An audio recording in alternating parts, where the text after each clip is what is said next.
Shalom uvracha à toutes et à tous. Aujourd'hui, on va parler de la bénédiction qu'on doit réciter sur la matzah, sur la galette, quand on la mange en dehors de la fête de Pessah. On a déjà lu dans un cours précédent qu'il y a une sorte de pain qu'on appelle pataba bekisnin. C'est un pain, on avait dit, de seconde catégorie, de moindre importance.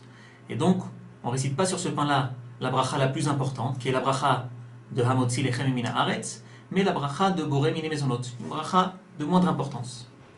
Et une des possibilités pour qu'une pâte à pain soit un pâte à babekisnin, on avait expliqué que c'était de prendre une pâte à pain, de l'étaler bien de façon à ce qu'elle soit très fine, et de la mettre dans le four assez longtemps pour que la majorité de l'eau qu'il y a dans cette pâte s'évapore, et donc le résultat, on obtient quelque chose de craquant. Par exemple, on avait donné l'exemple du cracker. Donc d'après cette définition-là, il semblerait que sur la matzah, on devrait faire la bracha de Boré mine mezonot, parce que là aussi, on la met dans le four assez longtemps et elle devient très craquante. Et en effet, c'est l'avis de très nombreux décisionnaires. Donc d'après ces décisionnaires-là, quand on mange la matzah en dehors de la fête de Pessah, on devra faire la bracha de Boré mine mezonot et pas de Hamotzi lechem mina haaretz. Mais d'un autre côté, il y a d'autres décisionnaires qui pensent que non. La matzah n'a pas le statut de pâte à babekisnin. Et pourquoi? Ils disent, c'est vrai, la façon de fabriquer la matzah, c'est très similaire à la façon de fabriquer un cracker. Mais il y a une différence fondamentale.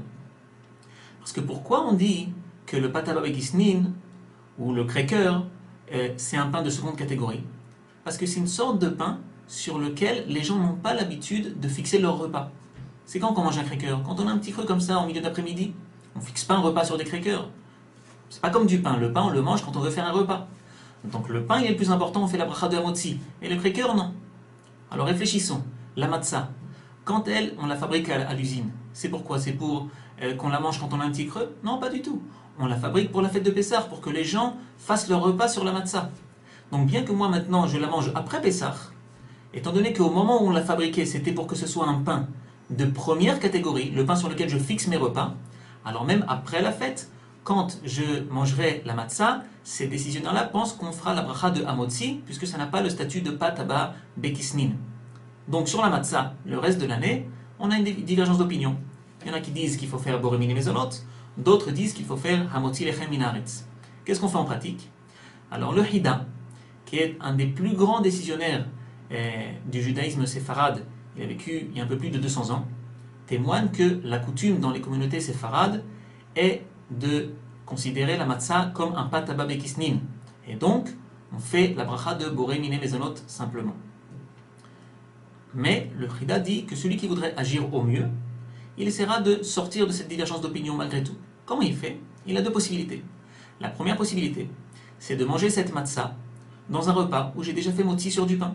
À ce moment-là, quand je mangerai la matzah, je n'aurai pas besoin de faire de bracha, d'après toutes les opinions, puisque quand j'ai fait la bracha de motzi sur le pain, ça a quitté tout ce que je mange pendant le repas. Deuxième possibilité, si on veut manger cette matzah en dehors d'un repas où on mange du pain, alors on décidera de manger une quantité minimum de 216 grammes. On avait déjà vu à l'époque que quand on mange du pâte à babekisnin 216 grammes et plus, alors on doit faire la bracha de Hamotzi d'après tous les avis. Le Rav Ovadia Yosef Zatzal, lui aussi, est du même avis que le Hida. Il dit qu'on peut s'appuyer sans hésiter sur la coutume des communautés sfarades de faire la bracha de mezonot sur les matzot, mais si on veut agir au mieux, alors on fera d'après une des deux possibilités qu'on vient d'énoncer. Les communautés ashkénazes, pour leur majorité, ont l'habitude de réciter la bracha de Hamotzi sur la matzah. Alors bien qu'on a vu que la coutume dans les communautés sfarades est de faire la bracha de Boré mine mezonot, il y a 4 exceptions où on devra faire sur la matzah la bracha de Hamotzi.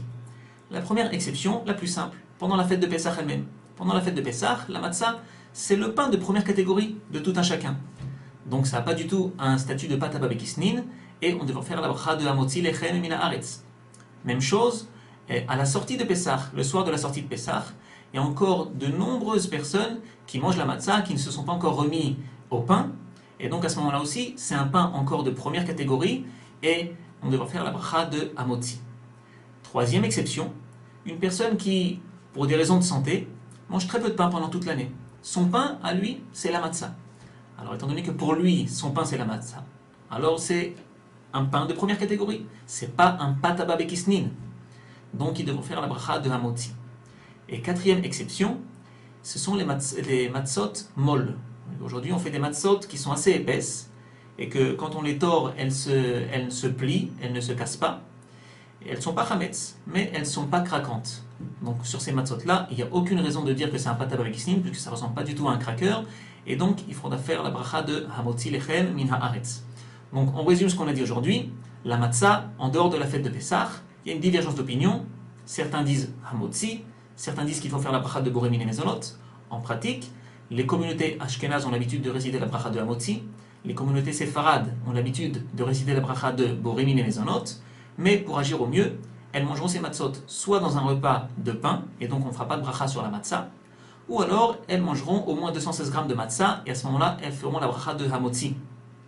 4 exceptions, quand on mange la matzah pendant la fête de Pessah, ou à la sortie de la fête de Pessah, ou quelqu'un qui a l'habitude de manger de la matzah toute l'année, à la place du pain, ou les matzot molles, dans ces 4 cas, on devra faire la bracha de hamotzi lechem min haaretz, d'après toutes les opinions. Voilà, shalom, et à très bientôt.